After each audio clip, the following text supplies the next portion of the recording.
최고의 질문. 와, 반갑습니다. 네, 반갑습니다. 목적을 찾아가는 독특한 시각을 전달해드리는 이동훈 코치입니다. 반갑습니다. 글 쓰고 강의하는 박종화입니다. 안녕하세요. 소통과 공감 대표 유경철입니다. 네.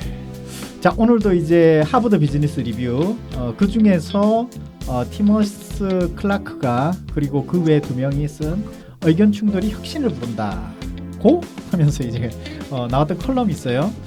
여기서 중요하게 생각되는 것은 건설적인 반대. 우리가 사실은 좀 아닌 의견에 대해서 반대를 할 필요가 있는데 그 반대가 사람들에게 상처를 주거나 아니면은 결론이 좀 다른 방향으로 갈 수도 있잖아요. 그런 관점에서 보면 어떻게 건설적인 반대를 제시할 것인가. 그러면서 나왔던 게 건설적인 효과적인 반대 의견을 제시하는 4가지 단계 프로세스가 있어요. 이것이 저한테는 좀 굉장히 와닿던데 그게 뭐냐면 첫 번째가 어떤 아이디어를 생성하는 것, 어떤 의견을 내는 것이고요. 비판 없이 이제 아이디어를 내고 함께 공유하는 겁니다. 자, 두 번째는 그 아이디어에 대해서 뭐 논리나 증거, 조건이나 여러 가지를 가지고 이야기를 하고 함께 나누는 것. 세 번째는 이제 마찰이라는 단계가 있습니다. 이 마찰은 이제 그것에 대해서 이의를 제기하고요. 적합하지 않은 것에 대해서는 좀 아이디어를 충돌하는 단계가 세 번째고요.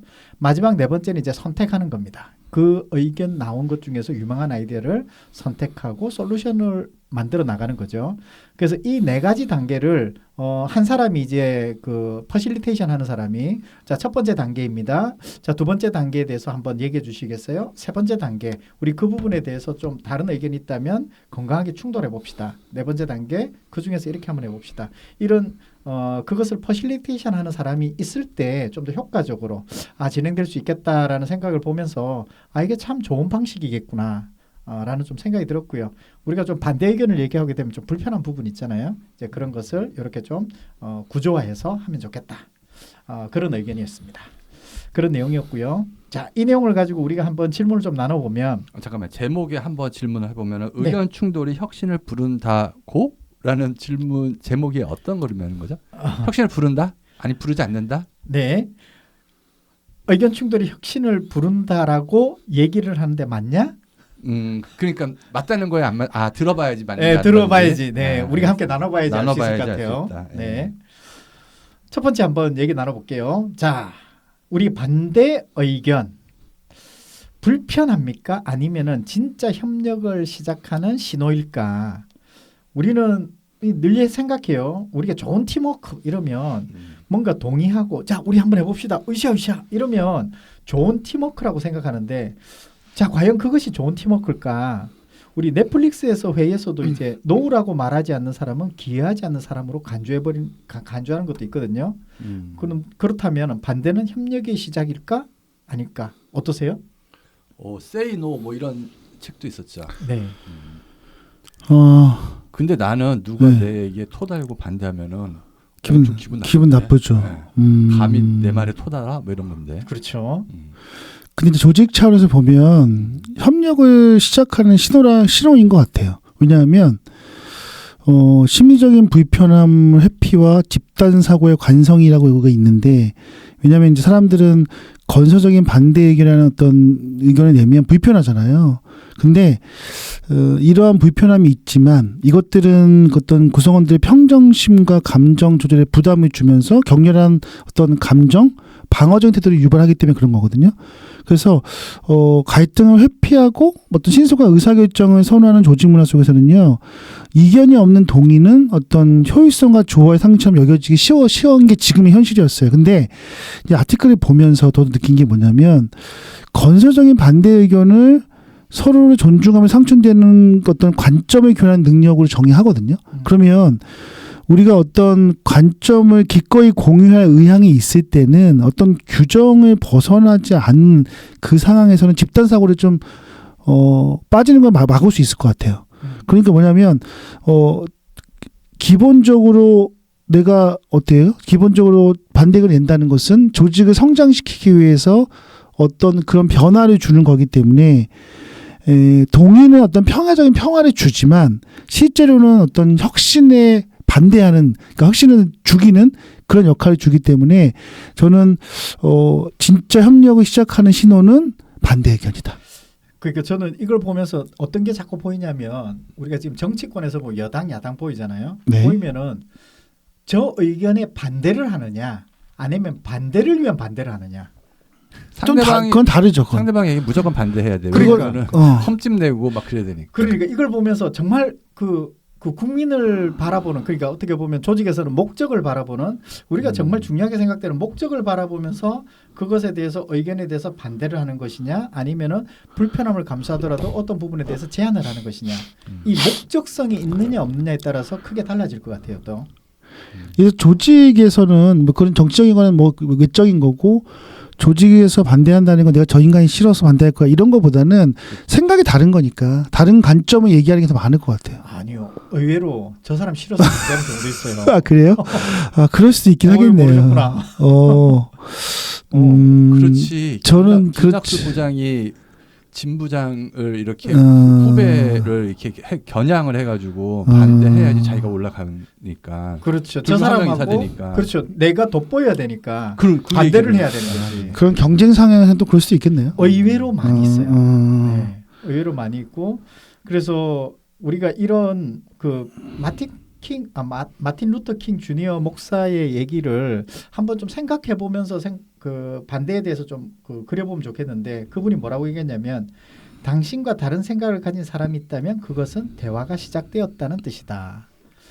그래서 우리가 좋아 한다라고 했을 때는 그것은 오히려 그냥 생각 없다라고 아까 했던 것처럼 뭔가 반대 의견이 있다라는 얘기는 내 의견을 지금 듣고 있구나.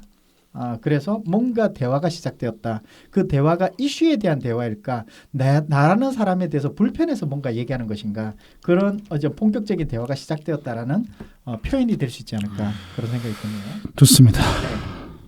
자, 두 번째로 넘어가겠습니다. 자, 갈등 없는 조직. 얼마나 좋습니까? 근데 그 조직은 평화로운가? 아니면 조용한 쇠퇴하고 있는 중인가? 조용히 쇠퇴하고 있는 중인가? 그래서 우리가 주변에서 보이는 조용한 현상 유지, 우리가 현상 유지하잖아요. 그럼 혹시 위험한가? 아니면은 그게 좋은 건가? 우리가 좀 생각해 볼 수 있을 것 같아요. 어떠세요? 좋다고 생각되세요? 갈등은 그거는 이제 조용히 쇠퇴 중인 가능성이 높은데. 네.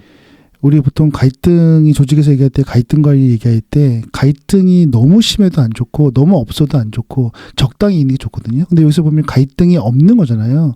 그러니까 갈등이 없다는 건 혁신 동력을 상실하는 거예요. 그러니까 예를 들어서 뭐 관점과 아이디어 이런 것들이 없고 서로 대화도 별로 안 하고 그다음에 반대 의견도 없고 침묵하고 이렇기 때문에 혁신이 안 되겠죠. 또 하나는 그 리스크에 대한 맹점도 있는데 어떤 반대 의견을 한다는 것은 어떤 잠재적인 문제점이나 리스크나 뭐 아이디어 약점 이런 것들에 대해서 우리가 얘기하면서 서로 갈등이 생기기도 하지만 그것을 해결하면서 성장하는 건데 그것도 안 돼. 그러다 보니까 사실은 그냥 뭐 월급 루팡인 직원들은 그냥 갈등 없으니까 좋아 편해 하면서 있겠지만 오히려 유능한 인재들은 이런 게 더 불편하고 싫어요. 그러니까 이탈할 가능성이 크거든요. 그래서 갈등이 없는 조직은 저는 아주 문제가 크다고 생각해요. 그렇다고 일부러 의도적인 갈등을 만드는 수는 없잖아요. 근데 갈등이 원래 안 생길 수가 없거든요. 우리가 일을 하다 보면 팀이 다르고 일이 다르기 때문에 사실은 일을 열심히 하게 되면 갈등이 생겨요. 그러니까 갈등이 없다 그러면은 스스로 자가 진단으로 지금 뭔가 우리가 제대로 못 하고 있구나 또는 뭔가 의욕이 좀 떨어져 있구나. 네. 모든 참여자들이 적극적으로 참여하고 있지 않구나라고 느끼는 신호라고 받아들여도 되겠네요. 그렇죠. 오히려 저는 그래서 갈등이 없으면 근데 만약에 지금 엔비디아 같이 굉장히 잘하는 조직 있잖아요. 정말 최고의 회사 이런 회사는 갈등이 있을까 없을까요? 엄청난 갈등이 있죠. 저도 있을 것 같아요. 돈도 너무 많이 벌고 제가 들어보니까 엔비디아 초임 연봉이 3억 그다음에 중간 가이자가 13억이래요. 그러면 이제 관리자들은 20억이 넘겠죠. 엄청난 돈을 받잖아요. 근데 일주일에 7일을 일한대요. 그리고 뭐 휴가도 거의 안 간대요. 그런데 그 사람들은 보상을 금융치료를 받았으니까 있는 건데 갈등이 없을까요? 있겠죠. 그렇지만 그 갈등을 계속 여러 가지 이런 보상도 있고 그런 걸로 모마하면서 지금까지 성장한 것이 아닐까. 근데 그 정도 보상 그 금융 치료를 받으면 이게 치료가 아니라 네. 내적 갈등이 생기겠네. 한 2, 3년 근무하면은 지금 목돈이 얼마 맞아요. 생기는데. 네. 그래서 이직률이 3% 이내라고 합니다. 실리콘밸리에서는 엄청난 지난번에 거죠. 그 얘기했잖아요. 외적인 보상과 뭐 성취감, 동기부여. 동기부여. 그러니까 그걸 제가 이제 일반적인 회사를 얘기한 거잖아요. 이거 특이한 회사. 여기는. 그래서 그게 보면 이렇게 조용하게 현상 유지하는 것이 좋은가. 패트릭 렌시오니의 5가지 역기능 모델이 있어요. 이 사람이 이제 팀 성과에 치명적으로 5가지 역기능을 얘기했는데 그게 뭐냐면 신뢰 부족, 갈등 회피, 책임 회피, 관심 부족, 결과 부진 이런 순차적으로 일어난다고 합니다. 그래서 이제 갈등 회피가 결과론적으로 책임 회피, 내 책임 아니에요? 그것이 이제 관심 부족이 되고 결과론적으로 결과 부진이 된다라는. 그래서 어떻게 보면 갈등 회피는 초기에는 평화처럼 보이지만 다음 단계는 책임 회피와 결과 무관심으로 이어져서 어떻게 되면 팀이나 조직의 동력을 상실하게 만들 수 있다라는 거죠. 그래서 우리가 의도된 갈등 이런 부분들을 생각해 보면 우리가 나 스스로도 의도된 갈등을 만들어요. 우리가 의도된 갈등을 만든다라는 표현을 뭐라고 얘기하냐면 목표를 세운다라는 말로 해요. 목표를 세우는 것은 의도된 갈등을 만들어내는 거죠. 왜냐하면 그 목표를 달성하기 위해서는 내가 많은 갈등들을 극복해야 되잖아요. 내가 글을 쓰거나 다이어트를 하거나 아니면 뭔가를 이루거나 이거는 다 의도된 갈등을 극복하기 위한 중요한 방법인 거죠. 자, 그래서 해리엇 러너가 얘기했던 갈등이 없는 관계는 진실이 사라진 관계다. 이 갈등이라는 거를 조직만이 아니라 나 개인의 인생으로도 놓고 생각해 보면 내 인생이 너무 순조롭고 편하다라고 느껴질 때 내가 조금 의도된 그만 말씀하신 것처럼 의도된 뭔가 나의 평온함을 깨트리는 갈등을 만들 필요도 있겠네요. 개인적으로. 그렇죠. 그래서 우리가 보면 항상 평온한 다음에 큰 게 터진다라는 나름대로 저는 패턴이 있었는데 어떠세요? 평온한 다음에 큰 게 터진다. 네. 큰 거는 뭘 의미할까요? 아직 이혼도 안 했는데. 네. 뭔가 있었겠죠. 네. 자, 다음 넘어가 보도록 하겠습니다. 자, 건설적인 반대와 파괴적인 반대의 기준은 어디서 갈린다고 보십니까? 사실은 말의 내용보다 말의 태도가 더 중요하다고 보이는데 혹은 이것에 대해서는 또 어떻게 생각하는 건지. 자, 그래서 건설적인 반대, 파괴적인 반대 요 두 가지를 한번 구분해 보면 건설적인 반대는 왠지 문제를 향한 비판이 되는 거지만 파괴적인 반대는 그 사람에 대한 공격. 너 인간 왜 이래? 이런 거 있잖아요. 그 사람에 대한 공격이 아마 파괴적인 반대가 아닐까. 뭐 예를 들어서 이 보고서를 딱 봤는데 건설적인 어떤 반대는 보고서의 구조가 좀 헷갈리는데 이 구조가 어떻게 되었어? 라고 얘기할 수 있지만 파괴적인 반대는 당신은 항상 정리가 안 돼. 좀 정리 좀 해봐. 당신은 항상 복잡하잖아. 이게 파괴적 반대거든요. 그래서 우리가 보면 이런 건설적인 반대와 파괴적 반대의 기준 어디서 갈린다고 보세요? 저는 이제 사람과 일이라고 보는데 저는 존중에서 가장 중요한 것 같아요.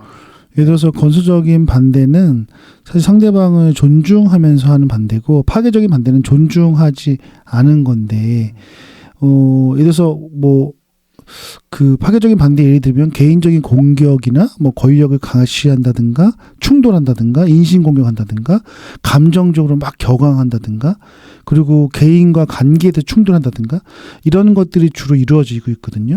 그래서 우리가 건설적인 반대를 하는 것은 그냥 그 순수한 동기에 의한 반대 의견일 때 더 수용하는 경향이 있는데요. 그래서 우리 아이디어를 더 좋게 만들려는 선의 이런 게 있는 건데 파괴적인 반대는 정면 충돌 이런 걸 형태를 띄었기 때문에 강한 감정을 좀 불러일으키는 것 같아요. 그래서 개인적인 비판으로 오해되기 때문에 방어적인 태도를 유발하죠. 그래서 우리가 기본적으로 건설적인 반대를 질문으로 유도하는 소프트 앵글 방식이라고 하는데 어떤 사람들에게 소프트하게 질문하면서 그가 뭔가 정말 제대로 대답할 수 있게 만드는 거예요. 그래서 태도는 존중 방식을 결정하는데요. 의도는 그 행동의 목적을 결정합니다. 그래서 다 중요하지만 결국은 사람에 대한 존중이 그 핵심에 있지 않을까. 그 차이는 그렇게 얘기하고 싶습니다. 그러니까 달라이라마가 했던 얘기가 생각나네요. 문제를 비판하되 사람은 존중해라. 이런 얘기처럼. 네, 그게 좋네요. 역시 좋네요. 배우신분이야. 그러니까 또 한편으로 보니까 자신의 이익을 앞세우고 나한테 유리한 상황을 만들기 위해서도 이렇게 반대를 하는 경우가 있을 수 있겠군요. 그렇겠죠. 아까 그런 상황이겠죠. 아까 전에 뭐 정치, 사내 정치, 사내 정치. 경쟁 이랬을 때는 파괴적인 반대를 하겠죠. 무조건 그 사람이 얘기하는 거 반대하고 싫어하고 비난하고 그렇죠. 그 근데 사람 네. 제로성 게임을 해야 되니까. 그렇죠, 그 그렇죠, 사람하고. 그렇죠.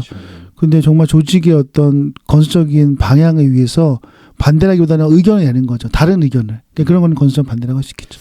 내가 이 건설적인 그 반대다, 뭐 의견이다, 뭐 이런 얘기를 듣다 생각해 보니까 이 건설은 우리 80년대, 90년대 많이 했던 게 건설이니까 요즘은 스마트한 의견 제시, 지능적인 의견 제시 이런 걸로 한번 용어를 바꿔서 의도적으로 생각해봐도 좋지 않을까라는 생각이 듭니다. 그러면 건설적인 것과 스마트에 무슨 건설이 그 건설이 아닌데요. 아 그래요? 네.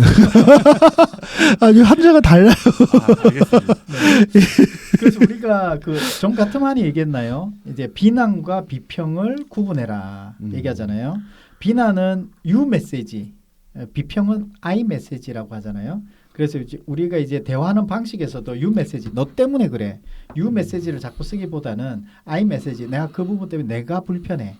라는 I 메시지로 바꿔서 얘기하는 거, 그것이 아마 건설적인 반대를 위한 어떤 대화 방식, 그게 될 것 같습니다. 네. 자, 다음으로 넘어가겠습니다.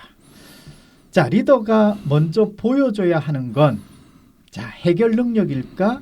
질문하는 태도일까? 자, 우리가 리더가 의견 충돌하는 상황에서 어떤 모습을 보일 때 자, 팀원들이 그 심리적 안정감을 좀 느낄 수 있을까? 이게 해결 능력일까? 질문하는 태도일까? 요 관점에서 본다면 어떤 것이 있을까? 뭐 사티아 나델리라는 사람들도 우리는 모든 것을 다 알고 있다가 아니라 모든 것을 배워야 된다라고 선언했던 것처럼 우리가 리더가 해결 능력일까? 질문하는 태도일까? 어떻게 생각하세요? 뭐 당연히 저는 자신의 지위와 권한을 내려놓고 학습과 탐색의 자세를 보일 때가 중요한 것 같아요. 그래서 이제 뭐 이 아티클에도 보면 이런 얘기 나오잖아요. 뭐 롤 모델이 될 것, 그렇죠? 그래서 좀 그 리더의 모범적인 행동을 관찰하고 모방하면서 배우는 게 팀원들이기 때문에 구성원들에게 롤 모델이 좀 보여야 되고, 그다음에 라스트 무버가 될 것. 이거는 이제 아이디어 창출할 때는 퍼스트 무버가 되되 아이디어가 충돌할 때는 라스트 무버가 된다는 거죠. 그래서 리더가 성급하게 결론을 내리거나 자신의 의견을 강요하지 않고 모든 관점이 충분히 제시되도록 공간을 확보해 준다는 신호인 거죠. 그리고 이제 또 하나는 이제 호기심의 모범을 보일 것. 그러니까 예를 들어서 건설적 반대의 4단계 중에 2단계인 설명 단계는 호기심 탐색 발견 단계인데, 리더는 이제 질문과 경청을 통해서 2단계를 신중하게 모범을 보이면서 목소리를 현명하고 절제 있게 사용해서 적절한 분위기 설정하는 거예요. 만약 리더가 독재적인 방식으로 주도권을 잡으려 한다면 팀은 자기보호 모두를 후퇴하죠. 그래서 심리적 안정감이 붕괴됩니다. 그래서 리더가 질문하는 태도는 나는 당신의 의견을 존중하고 함께 배우고자 한다. 이런 강력한 메시지를 전달하는 거거든요. 그래서 심리적 안정감을 제공합니다. 그래서 결론적으로 이제 의견 충돌을 좀 줄여주는, 그렇죠? 의견 충돌을 줄여줄 수 있도록 기본적으로 관리하고 촉진하는 태도, 이게 이제 조직을 굉장히 혁신하는 어떤 열쇠가 되지 않을까라는 생각이 듭니다. 뭐 가장 기본적으로 급하고 정말로 급하게 시간적인 압박도 있고 중요한 일이라고 그러면 리더가 뭔가 해결해 주는 것도 필요하겠죠. 근데 그런 게 아니고 일반적인 상황이라면은 조직에서 다른 사람들하고 같이 더 많은 아이디어를 만들 수 있게 질문하는 게 그렇죠. 필요합니다. 당연히 뭐 정말 긴급하게 의사결정할 때는 해야 되니까. 그리고 또 한편으로 보면 솔선수범하는 리더십이 우리가 보기에 가장 좋은 리더십 중에 하나라고 얘기를 하지만, 솔선수범이라는 거를 보여줬을 때 그 조직원들은 그 리더만큼 못하는 경우가 또 태반이거든요. 그 리더는 조직원들보다 10살도 많고 경험도 뭐 십몇 년 더 했고 뭐 나이도 많고 여러 가지도 상황도 더 좋고 하기 때문에 솔선수범할 수 있지만 그 조직원들은 그러지 못하는 경우가 훨씬 더 많으니까 솔선수범할 때도 리더가 항상 고민을 해봐야 되는 것 같아요. 여기서 이런 부분도. 거기서 솔선수범.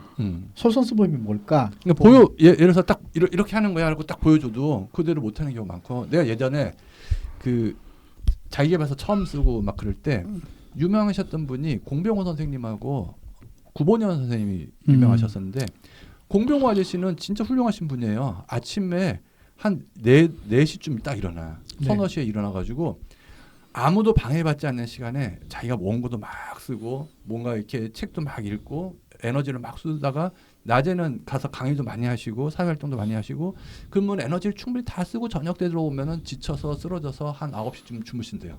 그러면 일찍 자니까 또 새벽에 서너 시에 또 깨지는 거지. 그러면 그렇게 항상 365일 사시는 거예요. 술도 1년에 한 번인 정도만 그냥 입에 대는 정도. 진짜예요?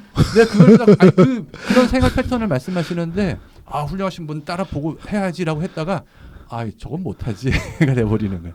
그러니까 많은 부분이 이거랑 비슷하게 리더들이 딱 보여줘도 따라하기 어려운 것들도 많기 때문에 솔선수범이라는 것 자체가 가장 좋은 방법인가. 근데 저는 그 공병호 박사님이 한 그 행동이 솔선수범으로 라고 할 수 있어요? 아니 그러니까 나도 저분처럼 저런 생산성을 근데 그분이 생산성을 많이 내셨어요. 그 1년에 책을 몇 권 성과를 냈으니까. 그렇죠, 당시에. 그 당시에 그분을 많이 롤 모델로 생각했다면 나는 롤모델 생각하지는 않았는데 그런 분 뭐 잘하시는 분 따라 해야 되는 거잖아요. 그때 그쵸. 그런 생각이 들었다는 거죠. 그렇죠. 그래서 제가 아는 분이 솔선수범이 무슨 뜻이냐라고 했을 때 그 얘기하더라고요. 내가 말한 것만 행동하거나 행동한 것만 말해라. 이것이 솔선수범이다. 그 말에 굉장히 제가 와닿았던 것 같아요. 아니 근데 그것도 저도 좀 어폐가 있는 게 말한 것만 행동하라. 말한 것은 행동하고 행동한 것만 말해라. 근데 만약에 언행일치인 거죠. 언행일치 좋아요. 근데 말한 것만 행동하는데 그러면 행동을 거의 안 하면 어떻게 해요? 행동하라 말하면 안 돼. 말 안 하는데 그 무능력한 사람이면 여러 개 일치됐는데 능력이 없어. 근데 이게 또 한편으로 리더십에서 이게 또 되게 중요하겠네. 그 사람이 말을 듣지 말고 그 사람의 행동을 보라고 얘기하잖아요. 그렇죠. 근데 행동이 너무 부족해. 그럼 어떻게 해? 아니 그러니까 요즘에 보면 정치인들이 이렇게 해야 됩니다라고 얘기하는데 자기는 그 얘기하고는 전혀 다르게 뭐 집 사놓고 뭘 투기도 해놓고 한 다음에 이렇게 하지 말자는 뜻입니다 하고 얘기하면 씨알이 잘 안 먹히는 거예요. 그러니까 그렇죠. 리더 마찬가지죠. 그래서 뭐 지금 얘기한 거는 농담을 한 거고 이제 그 본인이 말하고 본인이 생각하고 지시한 거에 대해서 본인도 행동으로 보여주면 그렇지. 따라온다는 거죠. 근데 이제 그렇지 않으면 사람들이 자기는 말해놓고서 왜 안 해? 뭐 이런 거잖아요. 일찍 오라고 해놓고서 자기 맨날 지각하고 뭐 이렇다면. 그렇죠. 그래서 여기서 얘기하는 것 중에 리더가 해결 능력일까 질문하는 태도일까? 여기 질문하는 태도는 코칭에서는 우리가 코칭을 한다는 것은 배우도록 안내하는 것이 코칭한다라고 얘기를 하거든요. 그래서 제가 아는 모 기업의 임원 같은 경우는 이런 얘기를 하는데요. 팀장이 뭔가 이제 그 평가 결과가 안 좋았어요. 그 서류를 가지고 그 보고서를 가지고 이제 임원하고 만나러 가는데 임원이 얘기를 하지 않더래요. 해결하기 위해서 솔루션을 주는 것이 아니라 물어보더라는 거죠. 너가 이렇게 평가 결과가 나왔는데 이유가 뭐라고 생각해? 이렇게 질문하는 거죠. 그 질문하는 순간 이분이 이 임원은 고수다라고 생각했대요. 이제 더 이상 직원들은 솔루션을 줄 때 고수라고 생각하지 않고 이 이야기에서 질문을 하는 사람을 고수라고 느끼는구나. 이제 조직에서도 고수의 어떤 반열이 이제 솔루션보다는 질문하는 태도, 능력, 질문의 어떤 퀄리티 이것이 이제 고수의 반열로 들어서는 중요한 포인트가 아닐까라고 생각이 듭니다. 네, 그렇겠군요. 네. 자, 다음 질문 넘어가면 자, 팀이 규칙을 통해 반대 의견을 표현하면 자유가 생기는가, 제약이 생기는가? 이건데 뭐 예를 들어 이런 거죠. 팀의 규칙이 있어서 이 규칙 때문에 이건 안 됩니다. 이렇게 할 때가 있잖아요. 이런 규칙 때문에 안 돼요. 그렇다면 그 규칙 때문에 자유가 생기는 거예요? 제약이 생기는 거예요? 이런 뜻입니다. 어때요? 우리가 뭔가 하다 보면 융통성이 없는 놈이 돼버리는 거지. 근데 규칙이 있잖아요. 그러니까 그런 것만 다 지키고 있으면 융통성이 없는. 우리 AI도 마찬가지로 윤리 규정을 지켜야 된다. 막 이렇게 지금 얘기하고 있잖아요. 그럼 AI가 발전하는 데서 굉장히 이제 장애물이 될 수도 있잖아요. 얼마 전에 AI는 윤리 선생님이 아닙니다. 그렇게 얘기하는 것 같던데. 그러니까요. 19금 나오면서 네. 그러면 그것이 제약일까? 오히려 자유일까? 진짜 애매한 부분도 있는 것 같은데요. 네. 우리가 축구에서 보면은 업사이드라는 규칙이 있기 때문에 골이 더 많이 나온다는 얘기도 있잖아요. 네, 그런 어떤 제약 조건들이 있기 때문에 오히려 그것이 오히려 더 좋은 어떤 결과물을 만들어낼 수 있다. 그거 맞는 것 같아요. 그러니까 이게 팀이 어떤 건설적인 반대를 위한 규칙이 있다면 네. 그건 오히려 제약처럼 보일 수 있으나 사실 본질적으로는 자유가 생기는 거예요. 그러니까 우리 규칙을 예를 들어서 회의를 하는데 먼저 뭐 예를 들어서 우리가 보통 리더가 많이 얘기하잖아요. 먼저 얘기하고 막 나중에는 본인의 생각을 강요하듯이 따라오지 않으면 막 그러는데 예를 들어서 만약에 규칙이 리더는 맨 마지막에 말한다. 일단 뭐 90% 이상 듣는다. 먼저 신입사원이 먼저 얘기한다. 뭐 이런 식의 규칙이 있다면 오히려 그것은 우리가 제약처럼 느낄 수 있지만 사실은 자유. 더 많은 의견을 듣고 얘기할 수 있는 자유가 생기는 거니까 이런 건설적인 반대를 위한 규칙은 뭔가 심리적 안정감을 더 줄 수 있는 그런 것이 아닐까 생각이 들거든요. 그럴 수 있겠네요. 네. 네. 그래서 이렇게 한번 보면 좋을 것 같아요. 우리가 그 규칙이란 게 뭐냐? 규칙은 자유를 반대하는 것이 아니라 자유가 잘 담길 수 있도록 그릇이 되어준다. 그래서 어떻게 보면 AI가 더 잘 발전하기 위해서 AI 윤리성이라는 그 규칙을 만들어내는 것은 오히려 그것이 이제 AI를 잘 활용하고 그 속에서 인류의 발전이 되는 방향으로 어떤 그 그릇이 만들어지는 것이 아닐까. 저는 이제 그렇게 보는 것이 좀 필요하지 않을까 생각합니다. 괴테가 얘기했잖아요. 자유는 질서 속에서 피어난다고. 오. 네. 그래서 우리가 질서가 있어야 그 속에서 자유가 오히려 더 우리에게 더 와닿는 자유? 그게 되지 않을까. 네, 맞아요. 그래서 뭐 회의 같은 거 할 때 우리가 규칙을 만들면 뭐 인신공격 금지, 뭐 존중 의무, 그다음에 판단 유보, 뭐 이런 것 같이 뭔가 뭐 시간을 딱 제한해주고 뭐 1시간 이내 이런 것들을 하게 되면 사실 이 규칙은 굉장히 좋은 규칙이 될 수 있죠. 그러니까 우리가 지금 생명의 한계, 수명의 한계도 있고, 그다음에 자본의 한계, 여러 가지 한계 사항이 있기 때문에 한계 사원을 극복하기 위해서 창의력이 필요한 거잖아요. 우리 창의력 대가에서 한번 창의력에 대해서 한번 얘기해 주신다면. 제약 조건이 있기 때문에 그렇죠. 사람들은 더 창의적이 된다. 네. 좋은 것 같습니다. 혹시 더 해주실 말씀? 아닙니다. 아주 좋은 얘기로 마무리했는데. 그래요? 알겠습니다. 자, 그럼 다음으로 넘어갈게요. 자, 다양성을 확보했지만 침묵하는 팀이라면 그것은 진짜 다양성을 가진 팀일까? 자, 우리 뭐 다양한 사람들이 있어요. 우리가 다양한 사람들이 있고 우리가 다양성을 가지고 보면은 두 가지 다양성이 있을 것 같아요. 하나는 구조적인 다양성이 있고 하나는 인지적인 다양성이 있을 것 같아요. 구조적인 다양성이라는 것은 글로벌 기업 같은 경우는 이제 인종 그리고 직무가 다른 것들, 성별 이런 구조적으로 이제 너무나도 다양한 사람들 또 이제 MZ세대, Z세대, 알파세대 이렇게 얘기하는 것도 어떻게 보면 구조적인 다양성이 될 수 있겠죠. 그중에서 인지적인 다양성 이것은 이제 문제 해결 방식, 정보 처리 스타일 이런 부분들이 가지고 있는 거죠. 이 두 가지의 갭을 메우는 것 이것이 아마 우리가 다양성을 극복해서 뭔가 좀 더 나은 시너지를 만드는 요소가 아닐까라고 저는 보고 있습니다. 두 분의 의견 어떠세요? 근데 이 질문은 너무 뻔한 거라서 네. 예, 그 다양성을 확보했지만 침묵하는 팀은 다양성을 가진 팀이 아니지 않아요? 왜냐하면은 뭐 아무리 인종, 성별, 세대 이런 것들이 다양한데 그럼 다양한 관점을 가져야 되잖아요. 그렇죠. 근데 침묵을 하고 있어. 이거는 문제가 있는 거잖아요. 그래서 상충되는 관점을 교환하는 능력이 되게 중요하고 다양한 사람들이 모였으니까 건설적인 반대 의견도 나와야 되고 이런 것이 혁신을 이끌어내는 핵심 동력인 것 같으니까 사실은 침묵하면 안 되고 그죠? 그럼 여기서 네. 왜 침묵할까? 그거는 뭐 여러 가지 문제가 있겠죠. 뭐 조직 문화라든가 그들이 뭐 일을 하고 싶어 하는 의욕이 떨어졌다든가 아니면 뭐 수직적인 조직이라든가. 우리 유경실 대표가 잘 아는 심리적 안정감이 떨어졌습니다. 그렇죠. 그것도 네. 예, 그것도 없죠. 그것도 그럼 없는 심리적 거고. 안정감에 대해서 잠깐 소개해 주시겠어요? 심리적 안정감은 내가 조직에서 무슨 얘기를 해도 괜찮다라는 믿음인 거죠. 네. 그러니까 예를 들어서 뭐 회의를 할 때도 뭐 신입사원이 멍뚱한 얘기를 해도 사람들 다 알고 있는 얘기지만 그래도 괜찮아, 그럴 수 있어. 그런 거에 대한 믿음. 그래서 내가 하고 싶은 얘기들을 자유롭게 할 수 있는 그런 문화를 가진 게 심리적 안정감이 있는 조직이거든요. 네. 예, 그래서 그런 관점에서 보면 침묵할 수가 없겠죠. 그렇죠. 그렇죠. 네. 그래서 아리스토텔레스 프로젝트에서도 심리적 안정감이 팀 성공의 핵심 예측 변수라는 것을 알려줬던 연구가 아마 지금 방금 말씀하셨던 심리적 안정감의 중요성 네. 이 부분에 대해서 얘기하는 것 같습니다. 자, 마지막 질문 하나 할까요? 마지막으로 할까요? 네, 마지막 하나 네. 더 하죠. 자, 다음 질문은 자, 질문으로 시작하는 반대는 왜 감정을 덜 자극할까?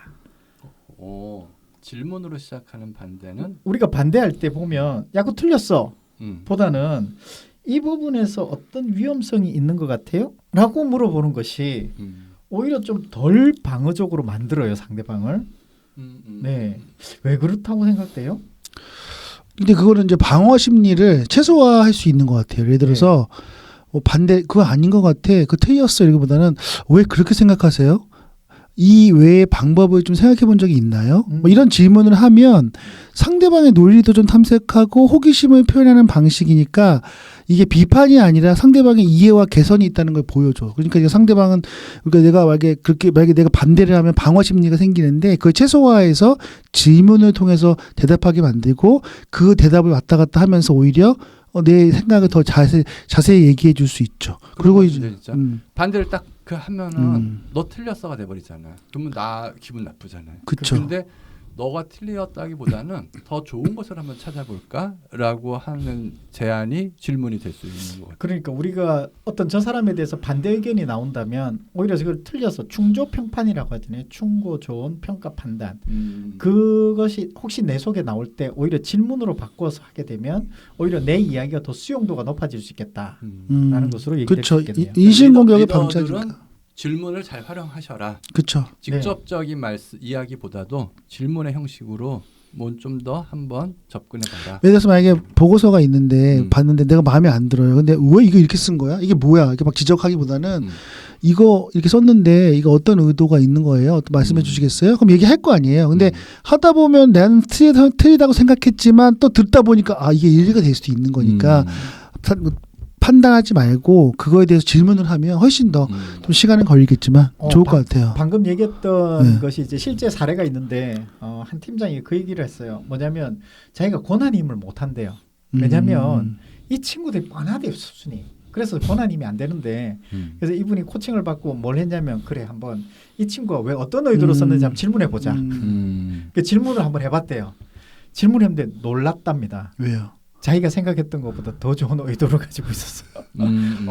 여기까지 생각했어? 자기보다 수가 더 높았구나. 그래서 이제 자기도 보면서 놀래가지고 내가 지금까지 그전까지는 다 알려줬는데 야 이게 권한임을 왜 해라고 했는지 그때 이제 느낀 거예요. 우리는 권한임 하면 몰라서 못하는 건 아니잖아요. 그럼요. 우리가 저 친구한테 못 맡기고 뭔가 못 믿어 신뢰가 없으니까. 근데 그 친구가 어떤 의도를 가지고 어떤 식으로 이 보고서를 생각하고 어떤 방식으로 자기가 하려고 했는지 그 그림을 논의하니까 오히려 믿음이 가더라는 거죠.